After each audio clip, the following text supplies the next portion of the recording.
since they've been out there. Yeah. Well, he had spare ones. My brother's always getting new phones. Spare ones. Switch them phones. New watches. New things. Hello and evening to everybody. Is Wednesday night. Wednesday. It is hump day. It's prepay day for me. Those old guys, little commercials for the walk. Yeah. What day is it? Guess what day it is? Am I right? Can't remember. I know it's a camel. Mike. No. Please no. Please God. Don't do it. Alright, so, I mean, we're in the chat. Shadow Maze is back with us. Good seeing you, buddy. And, of course, serious question, because right now there's a Steam sale for all Capcom games. And I had to ask my friend who's knowledgeable on all things Capcom, what should I buy? He did not disappoint. Yep. He gave you a list. Did not disappoint. Stories 2 and Monster Hunter Rise. Yep, I am going to avoid Steam sales because I will buy a lot of games and probably never play them. So instead of doing that, I'm gonna just stick with my Xbox. Well, I have Rise for Switch. I haven't played it a whole lot, but I did get Rise for the Switch. It would be a good one to get. Yeah. But I just happened to check Steam while they were doing the same. Okay, and I couldn't remember what was the Monster Hunter that came out, so hey, it's all what it is. So we do what we do. We do what we do. But yeah, it's Wednesday. We're gonna be hanging out, talk some stuff, chatting about Pixar and Turning Red and games and things. It's the games and things. Yep. Shout out for Sirenscape for the background music, soundboards, playing. Talk. Yeah. Sorry we're a little late. Got home. I did a impromptu disc golf game. Disc golfing. With some coworkers, because that's the best time to talk about office politics is on the golf course. Doop doop doop doop. Instead of a bag with iron, it was a bag of plastic. Oddly enough, I actually won the round. I came in one over everybody else, so it felt pretty good to win a disc golf game. I'm playing with some of these friends because normally I'm not the one who wins. I normally play with our old buddy Craig and beat me senseless. He beats everybody in every sport senseless. Even when you don't think he can, he'll still whoop your butt. PC Rise is a fantastic experience. All right. I mean, I trust you. That's what you do over on your channel, man. So you're doing all that Monster Hunter fun. I will trust you. Hopefully my rig will run it just as smooth as yours. Hopefully. Well, I mean, he had to do some rebuild recently. Twitter. Can't imagine what happened. But go bad. Experience. And of course, he sends out a tweet not too long ago, like a hybrid image of like a raptor and the gizmo ears from Gremlins. Tagline is, you don't want to feed these guys after dark. And I'm like, hell no, not Monster Hunter. Feed anything after dark. Hell, even in real life, you don't feed a lot of things after dark. Yeah, you don't want to do that. What is in the darkness? Ooh. Cats. Resident Evil. Yeah, Resident Evil Village, I think, is the latest one. Yep, that's the one that dropped last year. I hate for that, for the fact the story wasn't very long. No, that was the Resident Evil 3 remake. That was because when they dropped the Resident Evil 2 remake, which I have, which was an amazing remake, it was nominated for Game of the Year back in 2020. So when they dropped Resident Evil 3, they thought, they would get the same experience, but they cut out a lot of stuff, and it was more linear action. Well, the Resident Evil 2 is linear too, but it was short, speedy. But Resident Evil Village, a lot of people like, because it's a mixture of both the horror elements and Resident Evil 4 into one.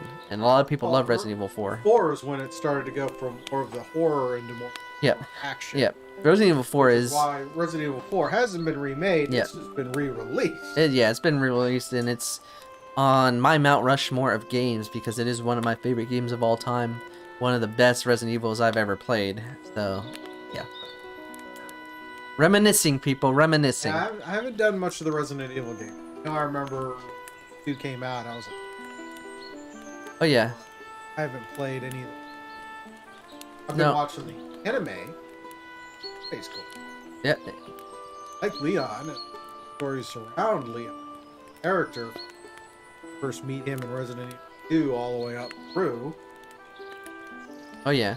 It is interesting. I mean, Leon is one of their prime characters that they like to follow. So, you know, why not stick with the one that wins? So, you know, bring in that popularity. Until they write him out of the story, then of course.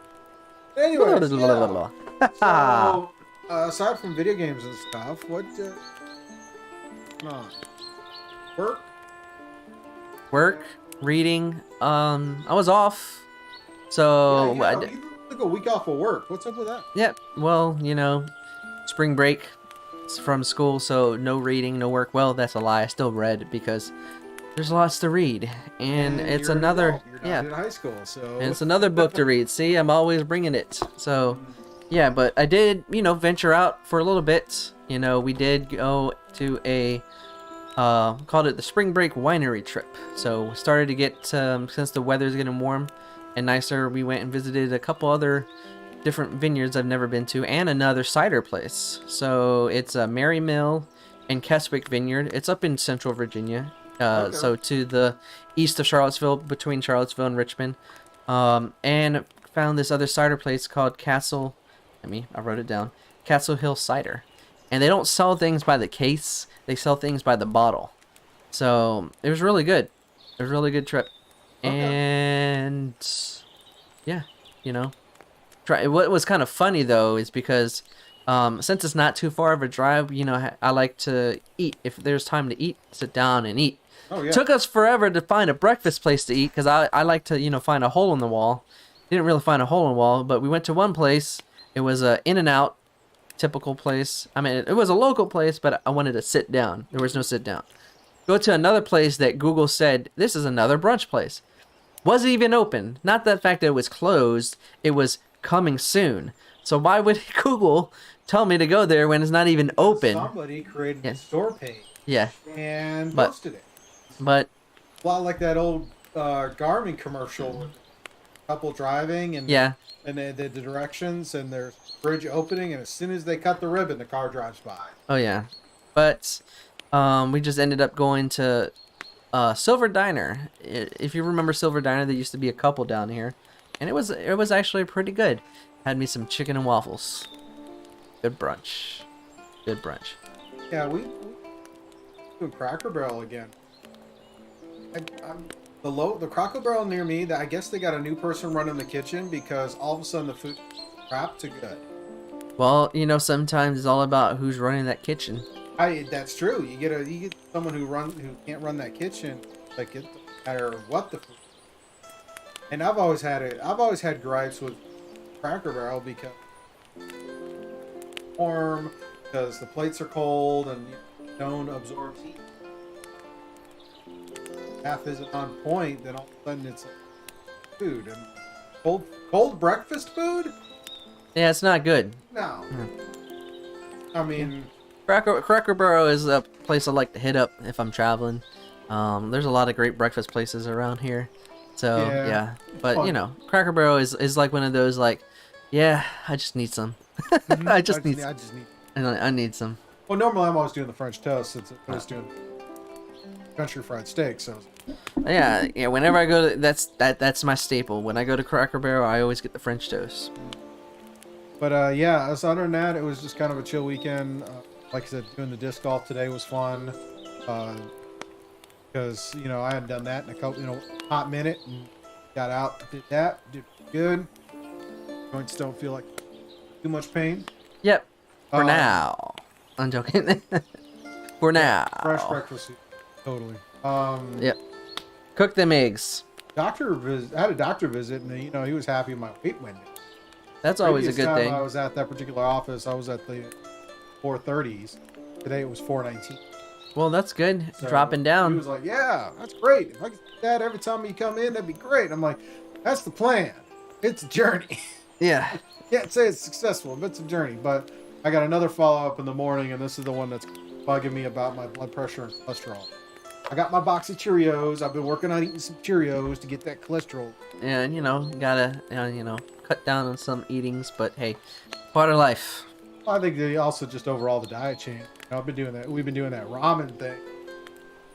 That's just. Yeah, it's addictive. I try to balance my ramen intake too, because there's a lot of good ramen places around here, folks. So yeah. I think I've had it at least once a week.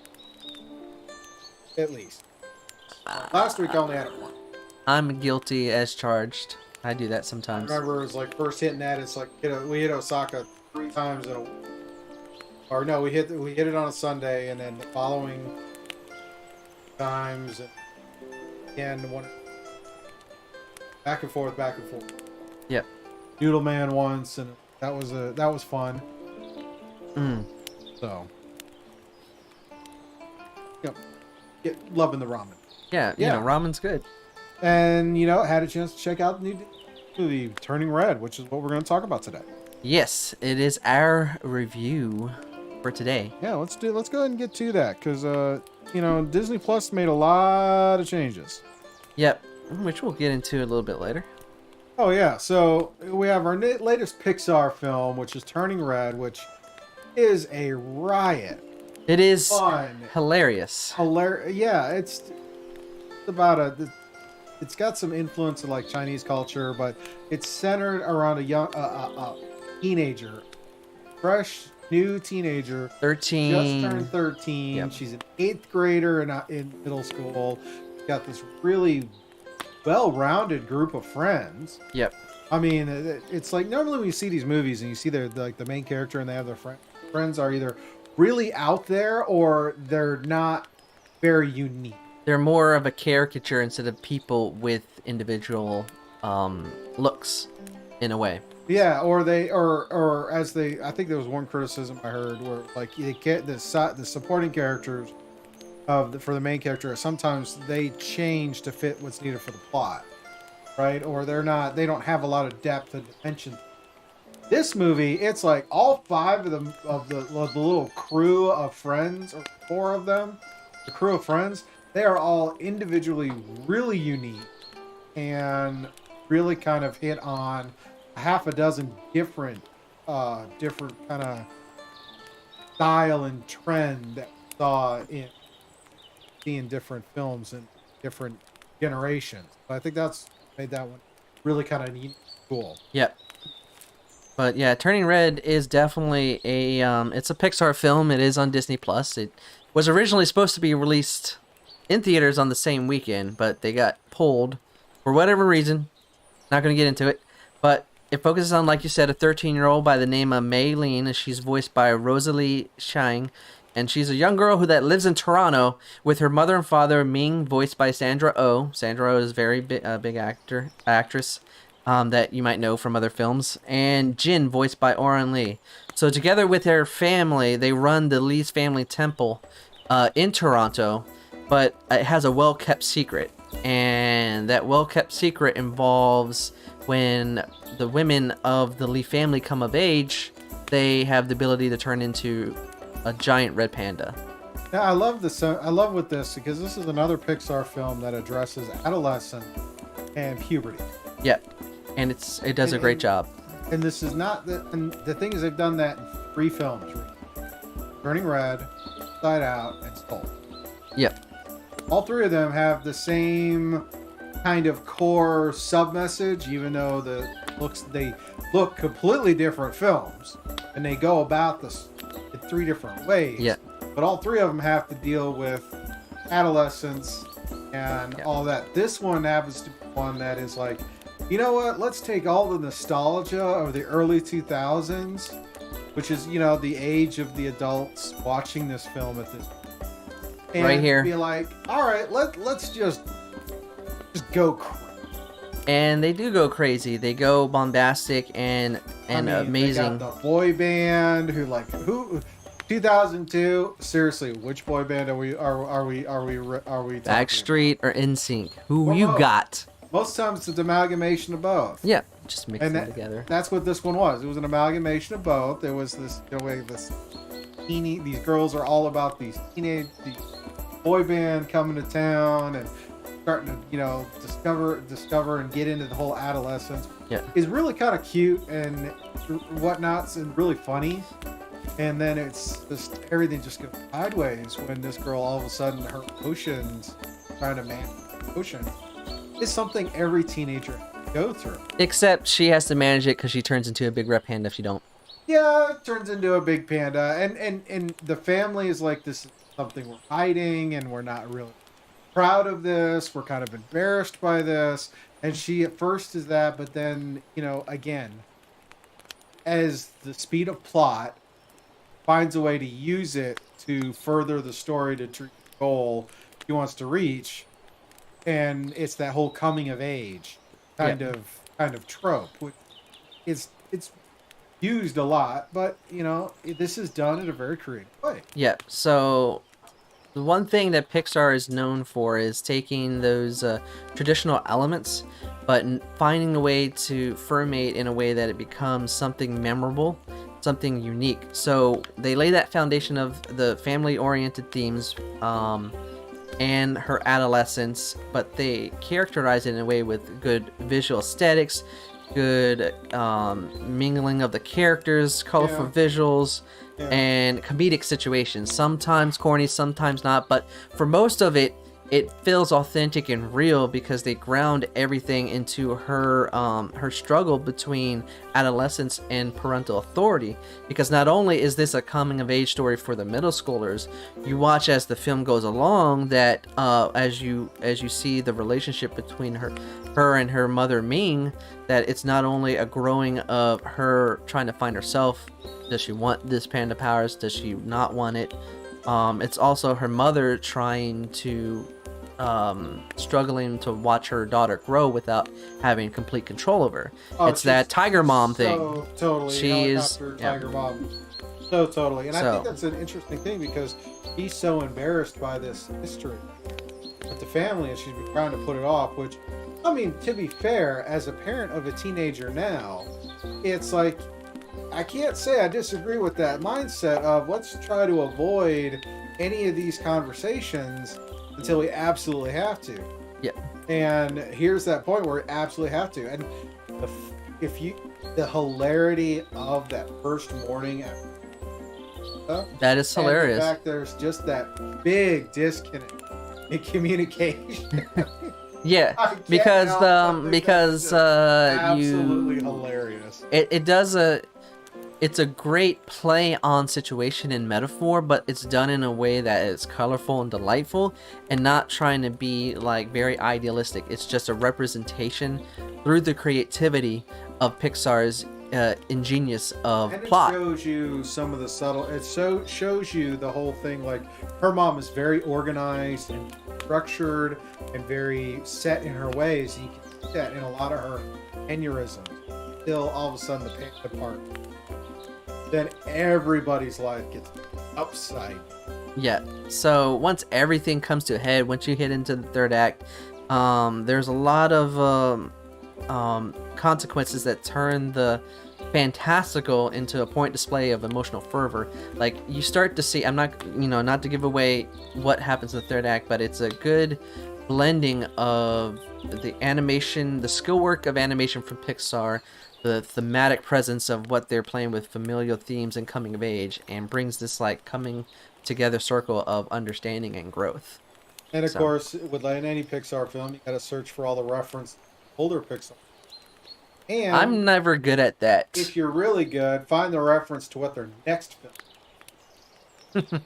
Yeah, I'm not very good at finding those. I have to go online to find them. So. Well, I think Luca was a Pixar one. Yeah, Luca was a Pixar one that got pulled from. There's a Luca reference in Turning Red. I didn't see the Pizza Planet truck because that's been in every Pixar. Yeah, they always seem to sneak that in, and but whoa. Something recently was like seeing that. Okay, they'll typically throw an Easter egg for the next Lightyear is the next one. And they've already announced that. Yeah. So this is just to wrap it up for me. I think Turning Red is just another amazing achievement from Pixar. You know, sometimes they have a bumpy road to getting it, but when they hit that point, it just solidifies why they are not just a great animated studio, but a great film studio as a whole. If you like coming of age, family themed films, this is one for you. It has its highs and lows, but overall, 4 out of 5 full price for me. I would have paid to see this in theaters if it was there. Yeah, I'll go with that. I was very happy with. There were some moments where felt it was a little cringe in the dialogue, but then again, I have an issue. Things that are overly corny. Yep, you and corny aren't friends. You have your line. You have your line. There's a line. There's a line. After that line, like I really have to push myself. Like now, I'm working through How I Met Your Mother, and there are moments where it's like, no, I can't. If you're deal good, with this. It all boils. Yeah, it always boils down to writing, and that corniness is just as when I'm talking about action from Batman, is that a good director knows how to do action without using shaky cam, and shaky cam is my line. Like the second you do that, I'm done. But what's your rate? You said 4 out of 5, like me? Yeah, I'm gonna go 4 out of 5 for that. It's a lot of fun to watch. It's on Disney Plus. Yep. Disney, and keep in mind now, and the transition to our next kind of discussion topic. Disney Plus made a lot of changes to. Yeah, they did make a lot of changes. I mean, you roll into Disney Plus if you haven't done it already, and the first thing you got to do is you got to set your catalog restriction, and whether or not you want the mature content or don't want it. And if you're the primary account holder, then you can set the levels for the other account as well as set your personal pin so that you can watch the full catalog of stuff. And the reason they did that is their full catalog starts with the Netflix Marvel shows that were on there today. So, I mean, all of them are there. Daredevil, Jessica Jones, Luke Cage, Iron Fist, Punisher, the Defenders, and Agents. Yep. So it's just because the properties went back, they dropped out of Netflix, they came back over to Disney, and the reason we're bringing this up, transition to one of our topics with the streaming news, is the fact that there's some, which it's going to happen, some parental groups out there that are complaining about what Disney's move of adding mature content on Disney Plus. And as reported from IndieWire, the Parents Television Council (PTC) issued a statement condemning the decision of moving the Defender saga, as they're calling it on Disney Plus, over to Disney. Defenders over to Disney Plus. So they're complaining because, as quote, they say that, quote, for more than 98 years, the Walt Disney Company has been synonymous with the words family friendly. No, they still are. Yeah, they are. Major Disney thing. Family, family, family. So, yeah, this is a big shift for them within the United States. Yeah, it's a big shift, and they're complaining that moving mature content to a platform that you pay for, so you choose if you want to, watch on there, it would tarnish their image and break trust with certain groups. This is a sword where it does have merits on both sides, but at the same time, to acclimate that whole thing against parents keeping kids from watching certain content, like you mentioned, they put in the parental controls. They provided the pins. And this is the other thing. Remember, the House of Mouse is very vast. Yeah, it's very vast. I mean, they're not a stranger to doing pure content. They've snuck it in as cartoons. Y'all remember Gargoyles? Yeah, Gargoyles. Very heavy content in it at times, and it was a cartoon. Yeah. And plus, in the past, they've had Miramax, they've had Orion, they've had a number of things. And if you look up those studios and look at some of the films they put out, and you're like, this is all under the parent. Yeah. But to your point, it's when you think Disney, think of Cinderella's castle and Tinkerbell flying over it, and all of that. You're thinking specific content. Yeah, but it's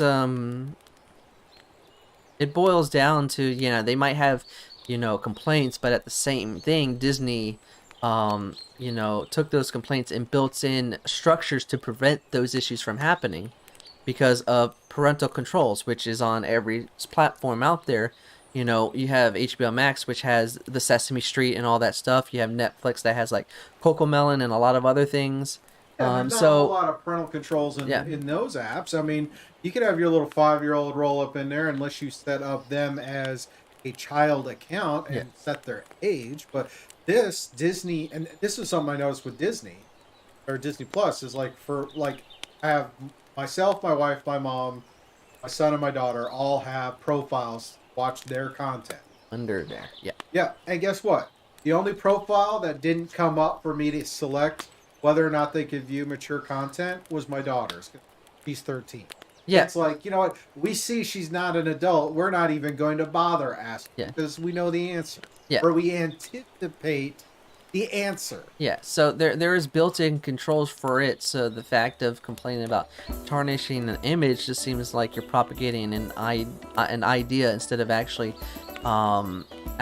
understanding the situation. It's like saying that we can go to the parks, but saying that you're going to Universal, but you can't order a drink because of the Nickelodeon ride next to it. Yeah, that's not kosher. It's like that, and again, we're talking in North America. Yeah. We're not talking about the other regions.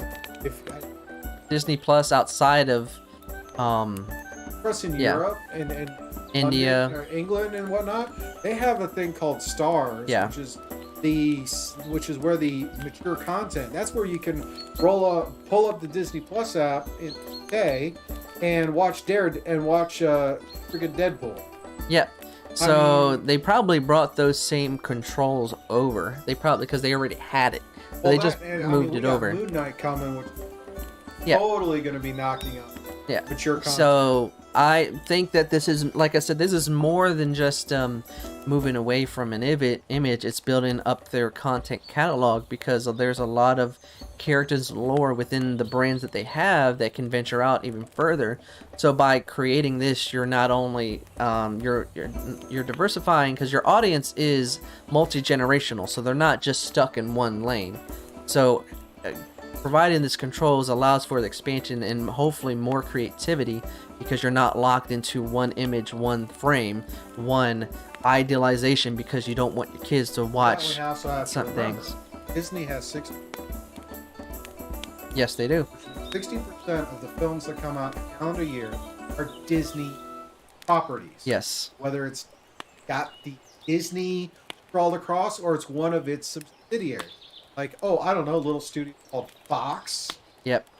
20th Century Studios, Searchlight. You have FX. So you know there's a lot of mature content on there. Mean, the studio and even before that, we talked about how in the shareholder call Disney had in 2020 that they were late 2020, early 2021. They were talking about focusing on the streaming as really retooling their studios around content to be put on their streaming service. So at some point they had to sit there and branch out because kids grow up watching Disney stuff.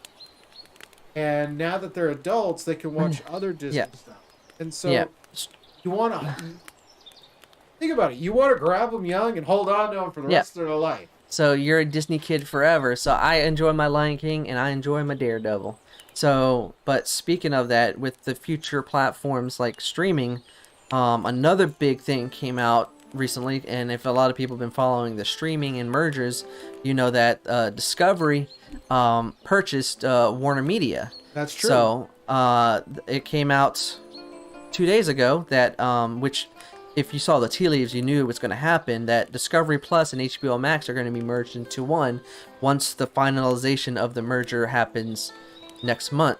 What it is that it's going to take some time to merge all that content together. So what they're going to do preemptively is create a package deal, a bundle deal to help lead into the way before they can bring everything under one platform, whether it'll be under HBO Max, Discovery Plus, or just some other new one that they make. But like when they CBS app turned Paramount Plus. But that's just a window into how important it is for what Disney Plus or what Disney's doing with Disney Plus with expanding their content, because you have other people that with Discovery purchasing Warner Media, that's going to create a huge catalog of material, because not only does Warner Media and HBO have a lot of content itself, Discovery has a lot of content on Discovery Plus.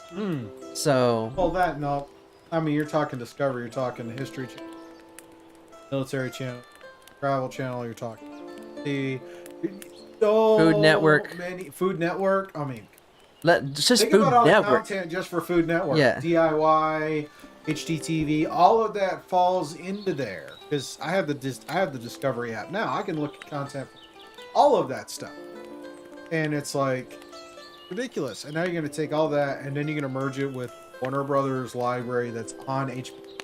Yeah. I mean, Yeah. I'm going to be able to watch Guy Fry's Diners and Drive-In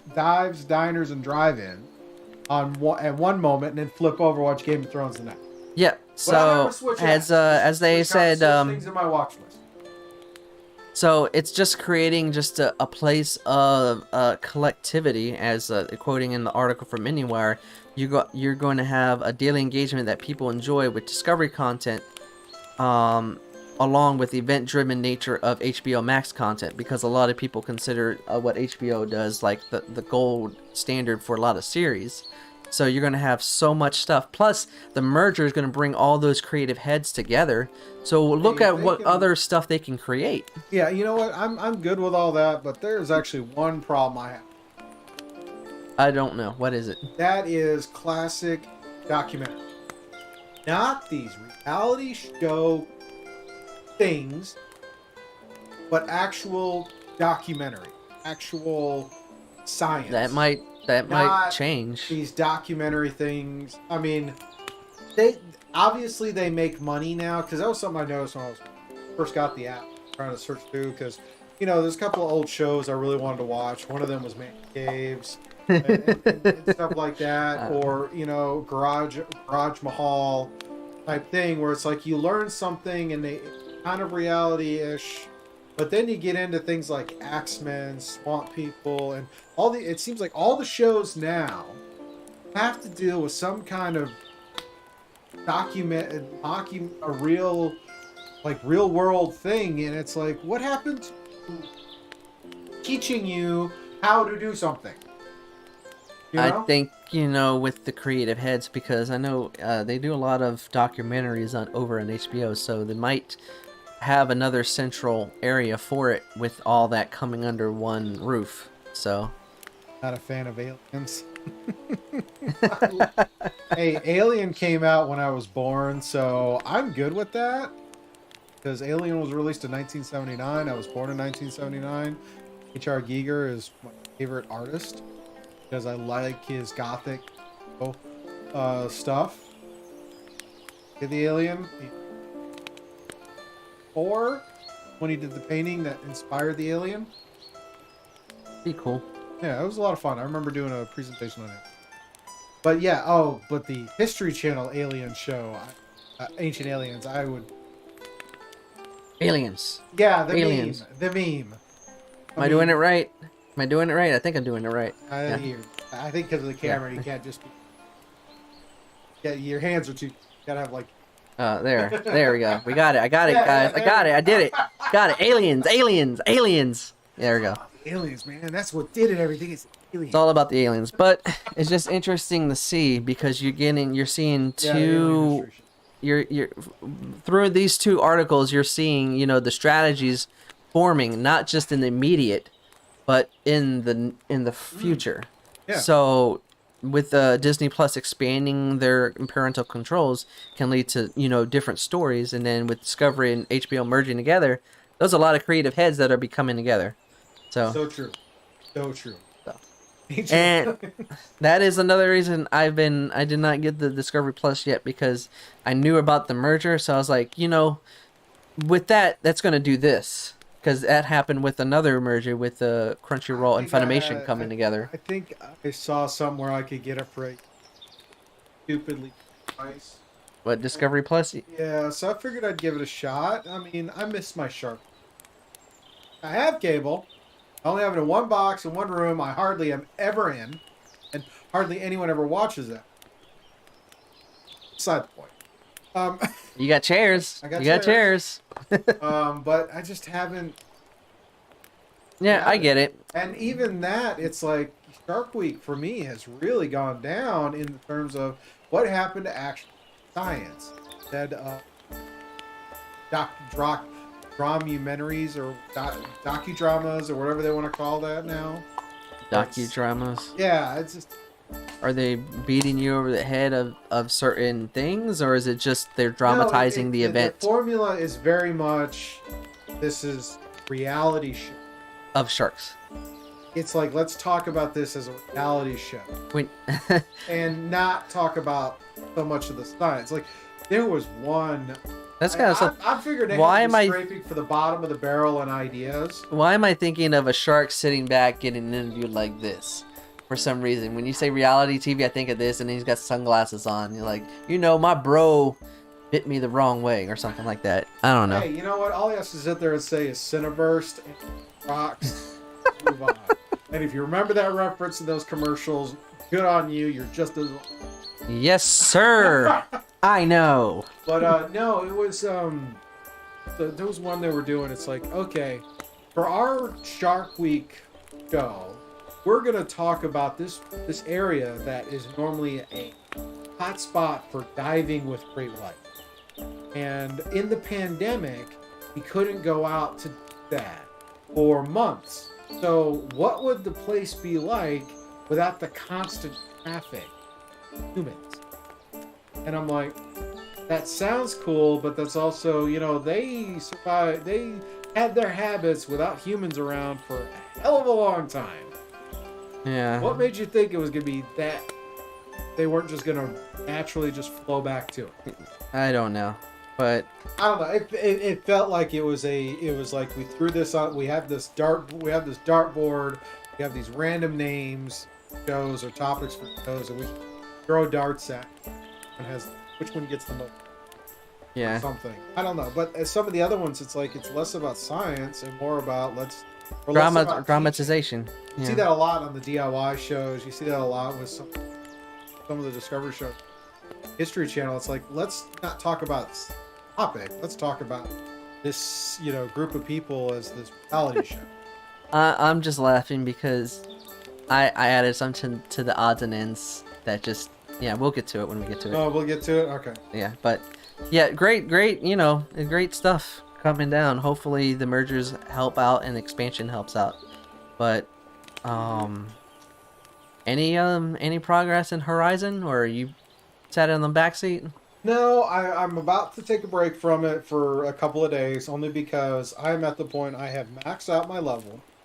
I'm now grinding out the upgrades, all the gear, and trying to grind out the last skill points. I think I need another 6 skill trees, 2 valor skills in each. 5 times.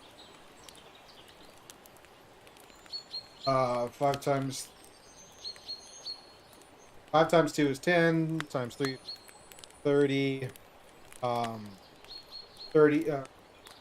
27 skill points to 33 skill points to unlock the first tier. And then it's 5 skill points, so same calculation time. I don't think it's possible. Really? Don't. I think because I used... Because here's a funny thing with the way the leveling... If you're in the know, great, cool, here's a great comment. If you level up, as you level up, you get skill points. Then as you complete quests, you get skill points. However, once you hit level cap, the only skill points you could still acquire are through quest. So if you don't time it to level up before completing the quest, then you run the risk of using skill points from quests to start unlocking parts for free. Now I'm a completion. Yeah. I unlocked every skill point eventually just to have all of the perks.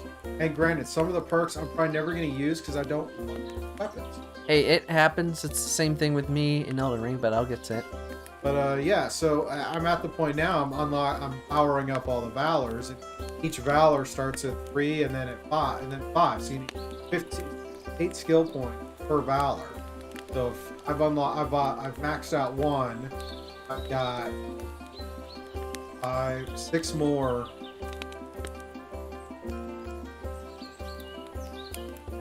11. I've got 11 more to fully unlock. 8 skill points apiece. That's 88 skill points I still need. Okay.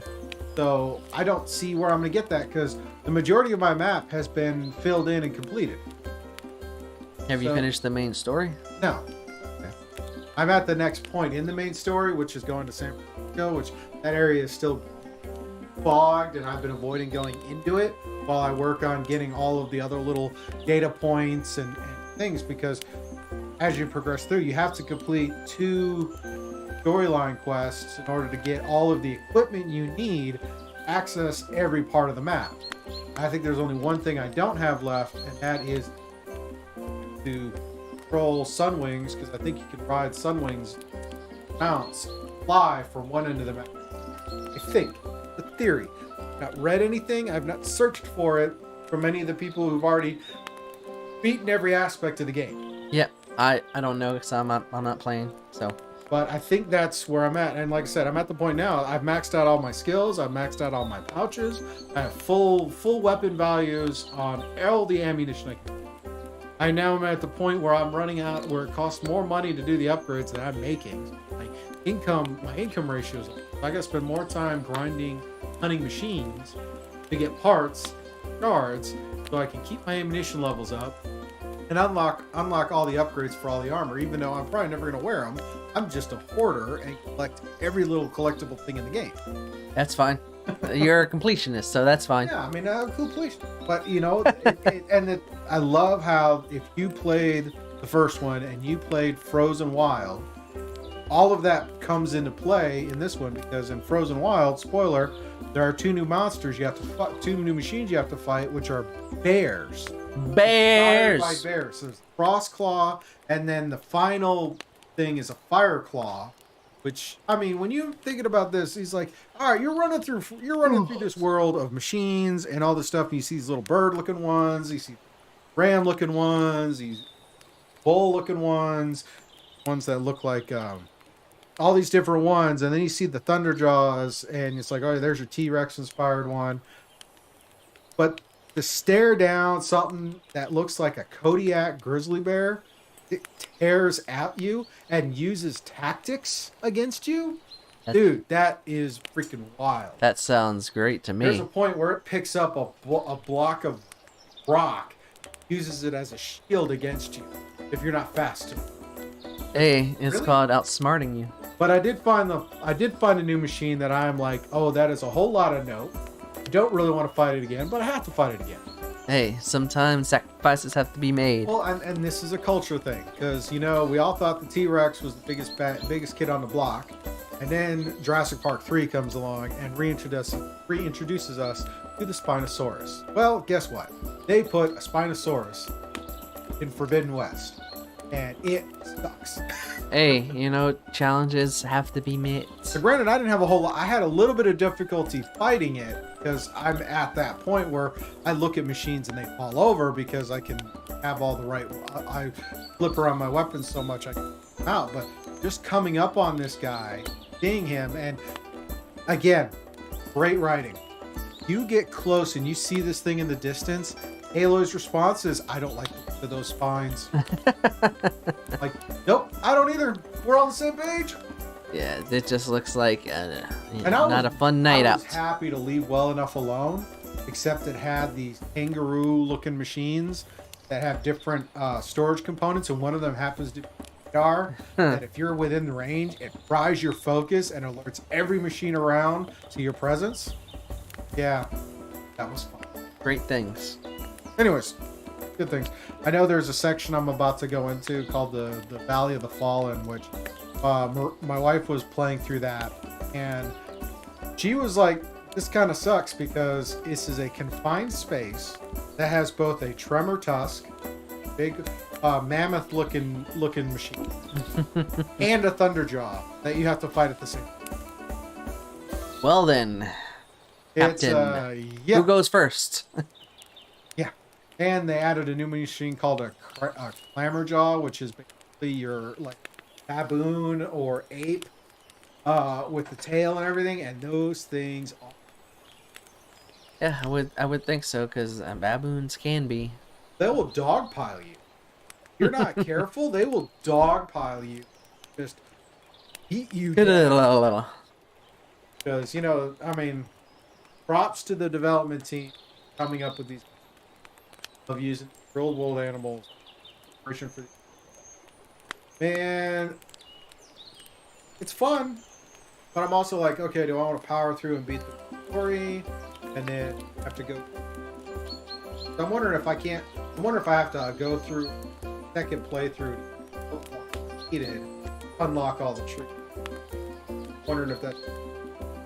Hey, well, you know, it is something to think about. It is. What about you? How's life in Elden Ring? Life in Elden Ring is so much fun. It is so much fun. I have after I beat two of the big bosses that I've come across, I am like you, I venture out, but unlike it seems like Horizon, once you hit certain things, it ruins the experience, or not ruins the experience, but changes the experience. Elden Ring, it's like there is a purpose to venturing, like looking and finding, and then you'll find dungeons and other lore items and other weapons and stuff, Yeah, and it's you like have that. It's just it's eventually. yeah, it's not the same in Elden Ring, because even when you do, it doesn't mean that you're going to overpower if you go into here or over there. But the thing is, what I'm loving about Elden Ring is the variety and the strategy in taking on enemies. Now that I've figured out how to level my character properly with the stats, and figuring out, you know, the controls and stuff, it's just outsmarting the enemies becomes the game in itself, because every enemy will fight, but they will not fight within the same pattern. Like, they have a pattern, but it's not always like type A, type B, type C, rewind back to type A. No, they will use the environment against you. They will go and bring out other mobs to fight you. They will trick you to think that you're going to win. Yeah. Yeah. Yeah. Yeah. Yeah. Yeah. They will use the weather against you. They will trick you into thinking they're dead and trap you and kill you. Yes, that has happened to me. So, and people criticize players who take advantage of any and every opportunity left. Yeah. A environment or and that's what or a weapon loadout where it's like they can play they can gut it, because these games are not pleasant. Yeah, and it goes back to what they've mentioned before. This is the most accessible of the Dark Souls type games, because even if there's a difficulty, there's not a way. It's not difficult to the point of just being difficult. It is difficult in a way of you have to strategize, you have to memorize, and you have to realize that you can't just Rambo yourself in it, even if you're OP, or you know, find certain weapons that can help you out, because even if you're fighting low enemies, they can mob you, or they can trick you into getting mobbed, and yeah, that's happened to me quite a few times. But yeah, but the thing is that you learn from it, you get better at it, and just finding the organic nature of the world and the liveliness. Well, it's dark and brooding, but the liveliness of the environments and the creatures just makes you want to keep going. So I have to remember time when I'm playing that game, because then I'll just be so engrossed in it and be like, oh wait, I gotta get up in the morning, you know. So yeah. Mm-hmm. And I also have to read, so I have to challenge myself from reading and playing that game. But that game is not intent to be beat in a month for me, so it's this is the next Witcher for me, because it's gonna be the long haul, and hopefully they do expansion content on it, because it's just really a fun world to just be in. even if it's crazy and scary sometimes. Yeah. And the one thing I hate in this game, in Elden Ring, if there's one thing I hate about this game, it's the explicit bears.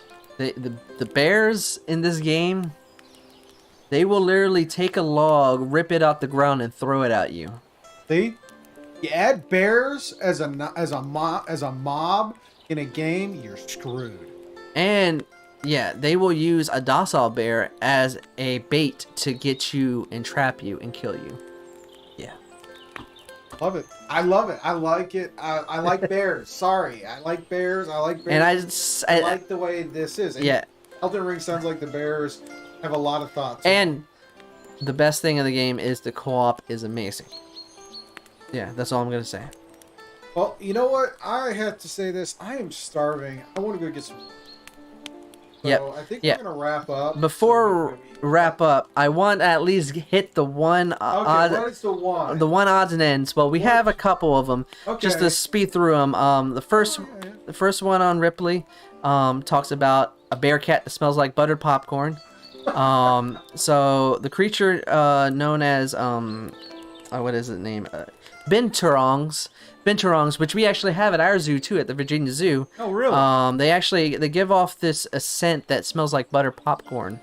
So yeah, it's like some kind of nature. It's kind of some kind of like chemical that they use to either attract or push away. So that's all I got from that article. The second one, life after death. What is life after death? So in Live Science, scientists have they think they might actually found the proof that life does flash before your eyes when you're dying. And scientists, when they were monitoring a patient's brain, they noticed certain memory recollections happening while he was dying.